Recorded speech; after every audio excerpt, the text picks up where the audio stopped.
রাসূল সাল্লাল্লাহু আলাইহি ওয়াসাল্লাম একটা হাদিসের মধ্যে বলেছেন যে তিন শ্রেণীর ব্যক্তির জন্য ধ্বংস, তিন শ্রেণীর ব্যক্তির জন্য ধ্বংস, লাআনত বা অভিশাপ। এক শ্রেণী হচ্ছে যারা নিজের বৃদ্ধ পিতামাতাকে পেয়েছে কিন্তু পিতামাতার খেদমত করে জান্নাত লাভ করতে পারে নাই, তাদের জন্য ধ্বংস। আর এদের সংখ্যা দিন দিন বাড়ছে, এই জেনারেশনের সংখ্যা দিন দিন বাড়ছে যারা পিতামাতার খেদমত করতে চায় না।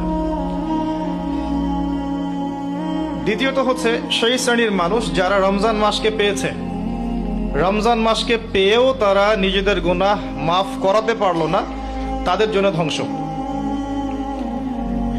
তৃতীয় শ্রেণী হচ্ছে তারা যাদের সামনে রাসূলুল্লাহ সাল্লাল্লাহু আলাইহি ওয়াসাল্লামের নাম উচ্চারিত হয়েছে কিন্তু রাসূলের নাম শুনে তারা দরুদ পাঠ করেন নাই।